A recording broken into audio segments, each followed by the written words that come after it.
Harihi Om. In sloka number 5, there was a doubt. What the doubt it was? That what directly we are visualizing, feeling, touching the samsara, the universe, the world. That is true because we can touch it, we can feel it, we can smell it, we can eat it. So and you are telling that this is mithya, unreal. Real is Brahman. So how standing verily in the field of duality, where duality is verily perceived as true, from that standpoint, how we will realize Brahman, which is unattached, which is attributeless, which is ever pure, which is all pervasive, which is all knowing factor, which is ever bliss, absolute. How is it possible? So, to solve this doubt, Bhagavan Shankaracharya ji has written the 6th sloka. Samsara swapna tulyo hi ragadveshadi sankulaha swakale satyavad bhati prabodhe satyasan bhavet. Sansara swapna tulyo hi ragadveshadi sankulaha swakale satyavat bhati prabodhe satyasan bhavet. So, please write the anvaya, write anvaya. Ragadvesh adi sankulaha samsaraha hi sapna tulya san swakale satyavat bhati prabodhe asat eva bhavet. Clear?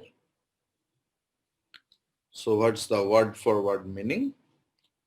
Samsara, the world, swapna tulya, like a dream.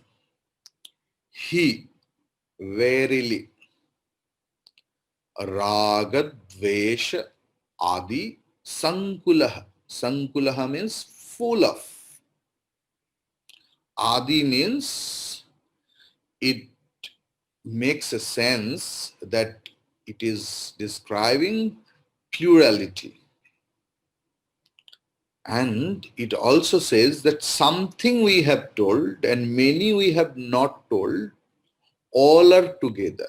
So raga, dvesha, adi sankulaha, full of attachments, aversion, and so on. Swakale, in word for word meaning, it is in duration. Duration. I will explain it more afterwards. Satyavat bhati. Bhati, bhadhatu. From Bharata has come. Satyavad bhati appears to be real. Prabodhe sati, when awake, asat bhavet. Asat means unreal, bhavet becomes. The world, which is full of attachments, aversions, and so on, is like a dream. It appears to be real, as long as the dream continues but becomes unreal.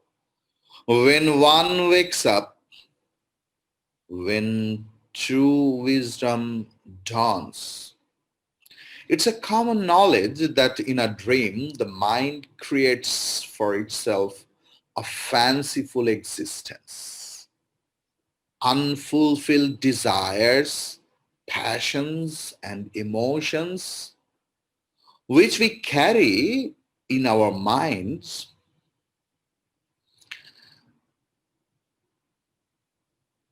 when, you know, so I'm starting from the beginning. Sloka number 6, that it is a common knowledge that in a dream the mind creates for itself a fanciful existence, unfulfilled desires, passions, and emotions, which we carry in our minds when we go to bed, often manifest in our dreams. That's why he who has a balanced and controlled mind, who is not tossed by anger, pride, and pity, jealousies, likes and dislikes, does not wander away into wild dreams created by his feeble mind. It is the weak person who is a victim of his unfulfilled desires and thoughts. In the dream world, we have a variety of experiences.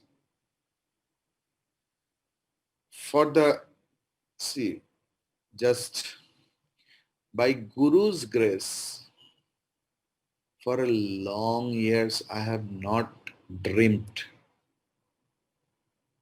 Just bed and gone. Or if I ever seen, it's not, very fatal or fear creating. No, no, no. It's pleasant. So in the dream world, we have a variety of experiences. In the waking state also experiences exist. But we are not prepared to accept the waking state as a prolonged dream.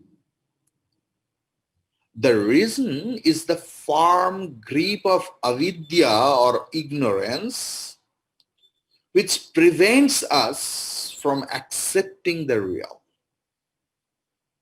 We have not fully qualified ourselves to understand and realize the ephemeral nature of the existence of the objects around us and of our own exact relationship with our body, mind, and intellect. The dream is quite real to us so long as we are in it. Once we wake up, we realize the falsity of the entire experience. Similarly, when we go deep into the layers of the matter envelopments and experience the all-pervading consciousness, the pluralistic existence rolls off. We are awakened to that supreme self, and thereafter the self alone is experienced as real.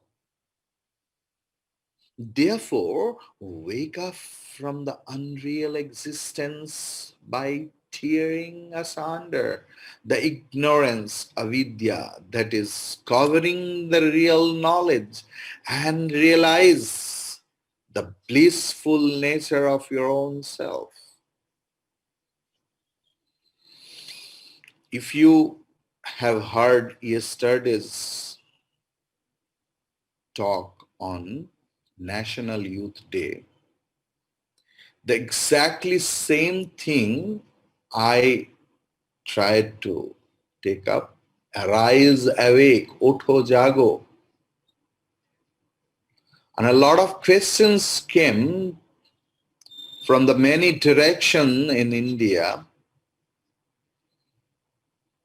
The same question. Because, our question, if anyone starts thinking, they are under Vedanta.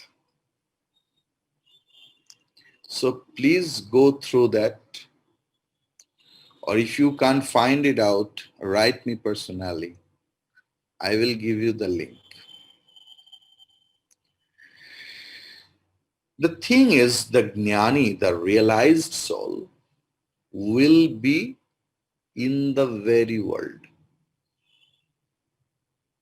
where every experiences are there, joy, sorrow. And through that, jnani, our realized soul, passes his life. Does it affect ajnani? The answer is no.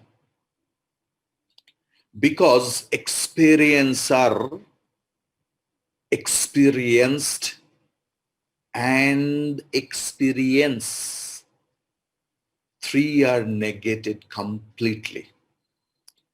Everything is negated to a jnani, and in everything the world is divided into three. The waking world, dream world, and deep sleep. Acharya is telling, as dream world is understood as unreal, waking world will be also understood an unreal or mithya. Samsara swapna tulyaha. Waking state equivalent to dream. What is samsara? What is the world? The samsara is nothing but likes and dislikes, desire, anger, greed. And the same thing we see in the dream also. Swakale satyavad bhati. That the appearance, it appears as mithya. Prabodhe sati asat bhavet. When I experience also, but I think it is true, but I know the actual truth that they are mithya, that is called mithya. What is unreal in Vedantic language, what we see, what we experience, what we can smell, but from absolute standpoint, they are not. We know that is called mithya in Vedantic terminology, mithya or unreal. Example, swapna. So with this sloka, Bhagavan Shankaracharya ji raised the second topic, the nature of the samsara, the nature of the world. Samsaranam, what constantly going away, moving from Sri, Dhatu, verbal root, it has come. Sri means to move. Where you see the concept of sorrow differs in place to place. So when one of my Western students came over here, she was surprised. What we call the expression of love unconditional love, unattached love.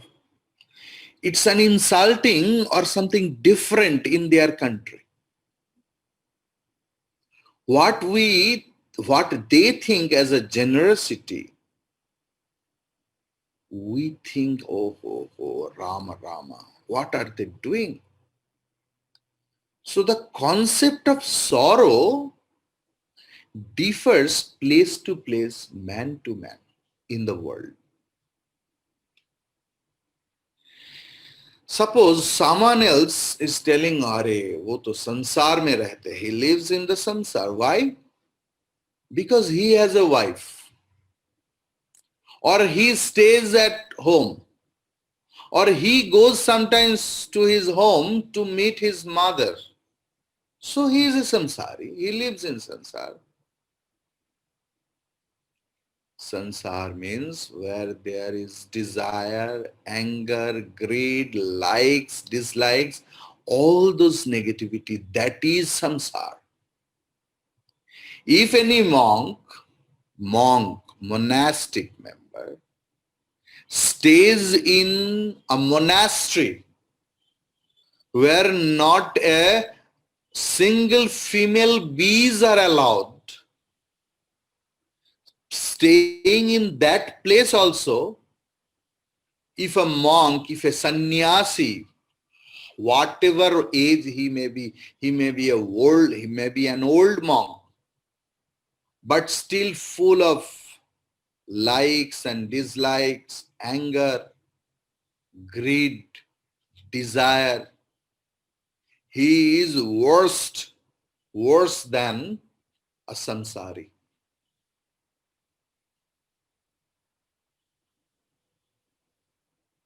Sansar means where we give undue reality to duality. Sansar means where the idea of joy, that is raga or likes. Where is the idea of sorrow, that is dislikes or dvesha. And that is samsara, wherever we see our pasand ki cheez, our liking things, and we run after it. And whenever I see that it gives me sorrow, we run away from it. Samsar is an erroneous understanding. It is not in outside. The entire waking world is samsara, like dream. Bhagavan Shankaracharya ji tried to say. Sankulaha, group of, collection of. So raga dveshadi sankulaha means collection of likes and dislikes and greed and anger and desire, everything. The word he, you will find, this is sometimes used in a sloka as a filler. Because to fulfill the chandas, the meter, we need sometimes some word. But it has sometimes meaning also. Like he is sometimes meaningless filler in a sloka. Here, he means verily, not only a filler. Likewise, we will find in many sloka a lot of filler like vai, tu, cha. They have meaning, but many times they have used as a filler to complete the meter. So why Bhagavan is comparing the waking world with the dream world? So what is illusion? Illusion means what appears to be real. When it is getting experienced, but when we find out the truth,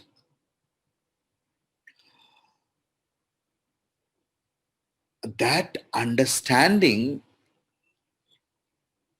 of truth is awakening. When whole world stays but as a mithya, like, the roasted seed, it appears as same, but it can't sprout.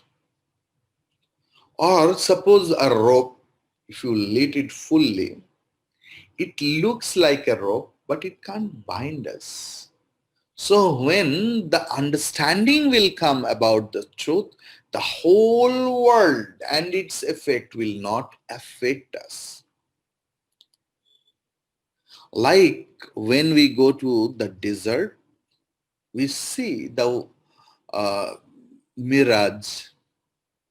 When we don't know, the mirage appears as truth, but after knowing, we understand, but we enjoy it also. That is called mithya. That is called dream. So, like plastic flower, nowadays in New Market or Godiahat Market or any other shopping mall, so beautiful plastic flower, it appears as real. And there are some droplets of water also there. But it is mithya. Swakale, as its own time, it is mean, as its own time, at the time of experiences. Satyavad bhati appears as real. Prabodhe sati, waking up after gaining the knowledge. For waking state, also we have to apply this theory. Waking state is real or unreal. So if you ask anyone else, he will tell that, do you have matar bemo? Do you have mental disturbance? That you are asking that the waking world is real or unreal? In Vedanta sadhana, we only try to realize this reality of ahankara. Who is experiencing?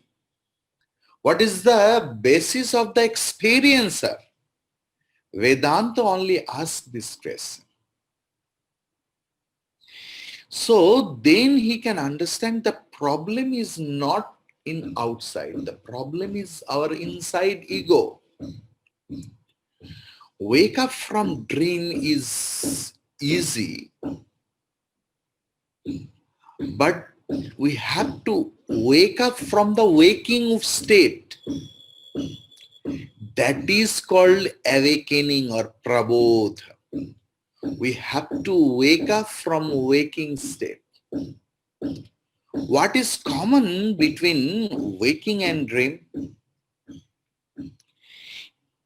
Impermanence is the common thing. Anityatvam is the common feature in waking and dream world. So in Vedanta, impermanence means that which was not before and that which will not be afterwards. So that is not in the present also. Which has no starting, which has no ending, so in between it is also not. That is the logic. Suppose a jar, pot, clay pot. So before it gets created, before creation of a pot, it was not there. After destruction of the pot, it will not be there. So how we can claim that it is now? When we touch a clay pot, just ask yourself, we touch the pot or we touch the clay? What is the weight of the pot? The weight of the clay. So pot is only in the nature of a plurality form, in a form and name. If we break it and make another thing, it will take the shape of spoon or plate or glass or tumbler. So when a pot is there, we are touching, the problem is we can understand that no, it is clay. So we can't tell it that no, it is not pot. And after knowledge, we can't say also that yes, it is pot. That is our problem. So what the point I want to mention, that is called impermanence in Vedanta. That there was no pot, there will be no pot, so there is no pot. Not only pot, each and everything what we can see, smell, touch, hear, or taste, the whole material clay cause. See, in case of pot, what is the function of a clay? Clay is the material cause. And what is pot? Pot is the effect. And effect is nothing but the material cause. Effect is nothing but the material cause. So if anyone claims that the waking state is real, after discrimination, after doing proper vichara,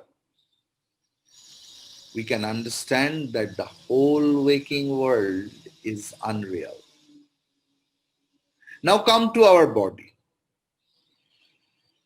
Because this body only the cause of the sources of our sorrow. That is our main target.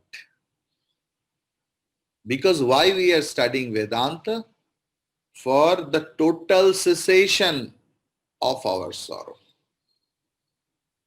So what is that body? This body is nothing but apanchikrita panchamahabhuta. Unmixed 5 great elements. From Kim, then after Panchikaranam, the well-mannered mixing up, this is Panchikrita. So it is nothing but Panchamahabhuta.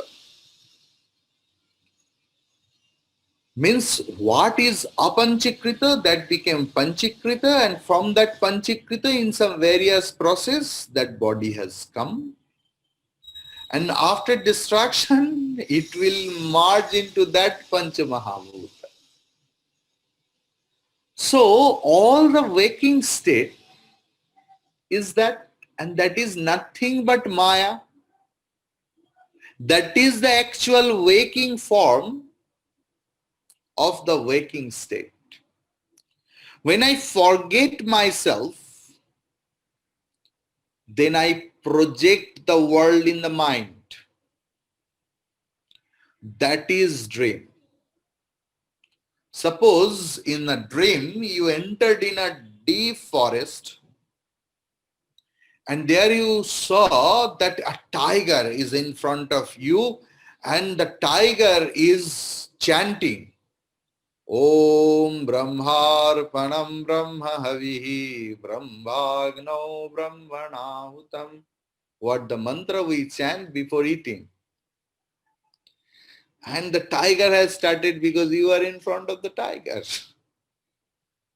And you are started screaming and suddenly your dream is over. So what you will see? The tiger is you, the screaming is you, the jungle is you, everything is you only. Isn't it? So, I alone projected the whole world. There is no desire, no anger, no jealousy, no greed. There is no instance for this physical body. So, that is the bodha, that I will be there. It is our daily knowledge that I will be there when the world will not be there. That is waking. What is prabodha? That if the whole world, the waking world,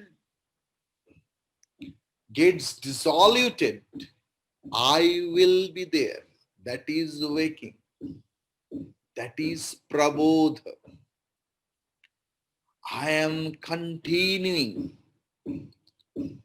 as name and form. And I will continue when there will not be any creation. Means when there will not be any manifestation. Because the whole world is nothing but the manifestation.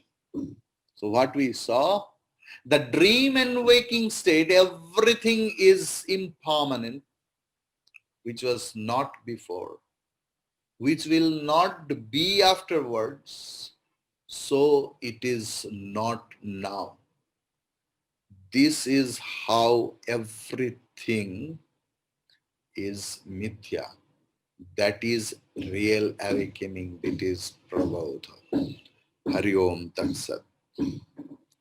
Om Purnamadah Purnamidam Purnat Purnamudachyate Purnasya Purnamadaya Purnameva Vashishyate. Om Shanti Shanti Shanti. Hari Om. Sri Gurubhyo Namaha. Hari Om. You understood all, na? Very interesting. See, that is the beauty of Vedanta. May I see everyone's face? I just love to see all the students' face after the class, you know. Yes, Pali Amma, Ghosh Babu, Rumela Amma, Ila Amma, Shalil Babu, Shukla Amma, maybe there. Usha, Nam Swamiji. Prayasi, Sunita Amma, Mansaram, Hari Om. Agarwalji, Soumya Amma, Ghosh Babu, Jetliji. Jetliji, you have come back to Kolkata. Yes, sir. Krishna, Pada, Shyam, Amma, Aditya, Namaskar. Namaskar. Chakravarti and Manjusri Amma. You all understood, na? Enjoyed, na? Yes. खूप भारी लागेल. Thank you. Thank you.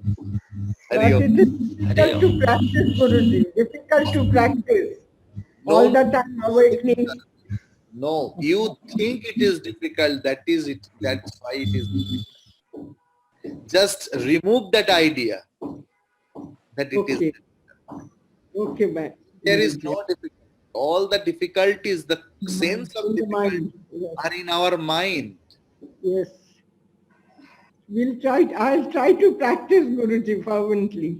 You know, if you see yesterday's talk, you know, just before the moment of the talk, I was not ready. Please believe me.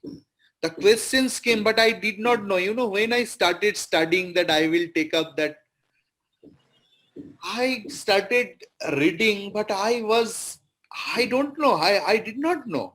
When the camera told, Swamiji, it is getting late, you have to do.